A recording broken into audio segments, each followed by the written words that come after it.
Hey everyone, how's it going, and welcome back to Robot Boy. And in this video we're going to be taking a look at the latest stage of Waking Titan, which has just seen element 3 unlock on the Uplink satellite website.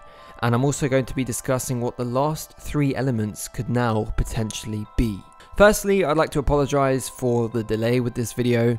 I know that all of this happened yesterday and that everyone else already has a video up about it, so you're likely not finding out about this for the first time through me. But I'm still going to explain what's going on, and I'll also, as always, share my thoughts and a little dash of speculation as to what this could all mean. So, element 3 unlocked on the Uplink satellite website, revealing a link that led us to Mercury Part 3 of 3, which is a video. And what was revealed was a new holographic image of the same object, the same vehicle that we saw in the scrambled image that were revealed to us about a month ago now. What seems to be, for me, some sort of multi-crew ship. I didn't cover the scrambled images of these ships on my channel because by the time I got around to making the video on it, everyone had already covered everything there possibly was to talk about it regarding the images, so I just left it. And I also kind of figured that these images wouldn't be the last time we'd see of this new ship, and I guess I was right. Here, in the same fashion as the ringed planets and the exosuit models that were revealed in element 1 and element 2, we now see 4 projections of a ship that, when placed underneath this holographic glass that people have received, it projects a 3D image of the object, and it looks awesome. And now the real questions here. What could this be? What could the ship actually be? And what will the last 3 elements show us? The obvious and most likely assumption from this is multi-crew ships. I think this is a new category of ship that fits in between freighters and starships. Freighters are static transport vehicles with weapons for defense. Yes, they do have weapons, but they're for defense and you cannot manually control them. They are not technically warships or attack ships. These new ships, however, could be the way in which we will engage in these large-scale space battles talked about by Sean Murray, where they are actively designed to engage in battle, and they also seem as if they therefore should be pilotable to some degree. So what do I mean when I say multi-crew ships? Well, it could be a couple of things. Firstly, with 4-player co-op coming to No Man's Sky next, I imagine that we will be able to manually control separate areas of the ship when engaging in combat, or just for general functionality. It would give purpose to working together to maintain a hub ship, as opposed to just having a freighter each that is completely static in space. Now, for you solo players out there like myself, I bet you're thinking that this will suck because it will be difficult to control on your own. I would actually like to hope that with this, and generally this translates across to the whole of the next update, that this is not 100% necessary for you to have other players present in order to utilize this ship to the best of its abilities. I'd hope that hireable NPCs could be recruited and trained to use the ship's different functions, so that we could head over to one area of the ship whilst the NPCs maintain command of the other areas.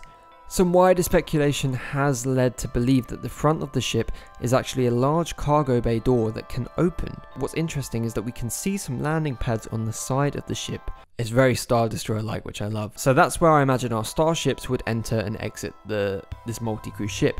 However, the fragmented image appears to show that the front can open up too. Is this hinting at the ability to deploy exocraft from here, and in turn, hinting at the possibility of landing these huge ships on planets? For me, that would be the perfect mechanic to implement with larger ships.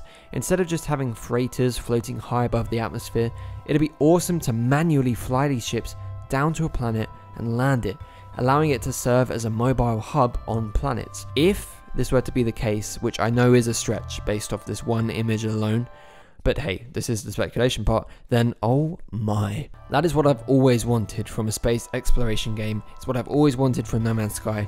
And if that's in the game in next, then I will be one happy robot. The last and more unlikely of the theories as to what this ship could be is that it is actually a submarine or some other sort of underwater vessel.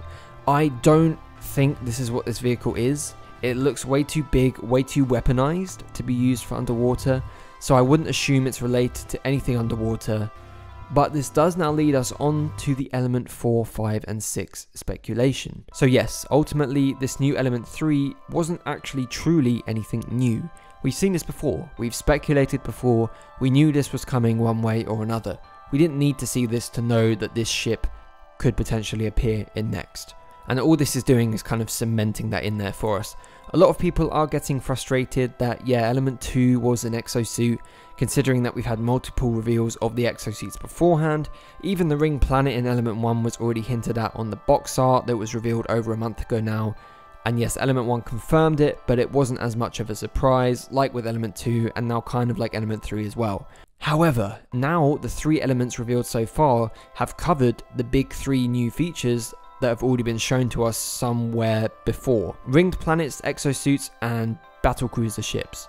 So this must mean that element 4, 5 and 6 will be something we truly have not seen anywhere else before in this lead up to No Man's Sky Next. As to what exactly it will be, I can't say, as it could really be anything. It could be a submarine. I do hope that it is not another exosuit or another variation of the ship, but something related to terrain maybe, or fauna, or a new mechanic that will be in the game. Imagine if element 6 is the sandworm, oh my god. Anyway, I'll leave the speculation here and summarize this video by saying that multi-crew ships seem to be a real thing, and I cannot wait to see how they manifest themselves into actual gameplay scenarios once Next releases. So that's it everyone. Again, sorry for the slight delay in this video's release, but I've actually now got a solid schedule in place for YouTube videos, which if all goes to plan, should see a video release every Sunday or Monday, definitely a Wednesday and definitely a Friday each week leading up to Next, which is only 4 weeks away now everyone. 4 weeks. Crazy. Not long at all. As always, please do leave your ideas and your thoughts in the comments below. What do you think this hologram is? Do you think it's a multi-crew ship? Is it something else? If it is a multi-crew ship, what will we be able to do with it? What will the final 3 elements be? And what do you think we'll see in No Man's Sky Next in addition to the multiplayer? As always, please give the video a like if you enjoyed it, and do subscribe to join me on this journey if you haven't done so already. And with that, we'll see you all in the next video.